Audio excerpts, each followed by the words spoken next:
సామాన్య రైతు బిడ్డనైన తనకు చట్టసభల్లో అవకాశాన్ని కల్పించిన రాజకీయ గురువు మహనీయుడు ఎన్టీ రామారావు అని మంత్రి తుమ్మల నాగేశ్వరరావు అన్నారు. తాను చచ్చిపోయే వరకు ఎన్టీఆర్ సూత్రాన్ని పాటిస్తానని అన్నారు. ఖమ్మం జిల్లా కల్లూరు మండలం ధారుక బంజర్ గ్రామంలో ఎన్టీఆర్ అభిమానులు ఏర్పాటు చేసిన ఎన్టీఆర్ విగ్రహాన్ని తుమ్మల ఆవిష్కరించారు.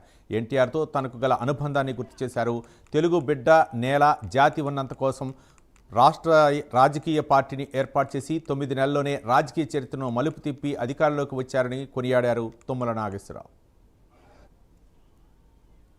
చేసినటువంటి మహానుభావుడు, కారణ జన్ముడు, ఈ జాతి ఉన్నతికి తెలుగు నేల పులకరించిపోయినటువంటి వ్యక్తి, ఆనాటి నట విశ్వవిఖ్యాత పద్మశ్రీ ఎన్టీ రామారావు గారు తదుపరి రోజుల్లో ఆయన ఆశీర్వదించినటువంటి ప్రజల కోసం, ఈ గడ్డ కోసం, ఈ నేల కోసం ఆయన ఒక రాజకీయ పార్టీని ఏర్పాటు చేసి కేవలం రాజకీయ చరిత్రనే మలుపు తిప్పి 9 నెలల కాలంలోనే ఆ పార్టీని అధికారంలో తీసుకొచ్చినటువంటి ఏకైక వ్యక్తి పూజ్యులు ఎన్టీ రామారావు గారు అని చెప్పి ఈ దేశానికి, ఆనాడు ఈ తెలుగు నేలని ప్రపంచానికి, భారతదేశానికి పరిచయం చేశారు. ఆయన గారి దయ వల్ల, ఆయన గారి చల్లని చూపు వల్ల, ఆయన గారి కరుణ వల్ల మా పోటీ సామాన్యులమైనటువంటి మేము, మట్టి పిసుక్కునేటటువంటి రైతు బిడ్డలమైనటువంటి మాకు చట్టసభలకు వెళ్లే అవకాశం కల్పించినటువంటి ఏకైక ఈ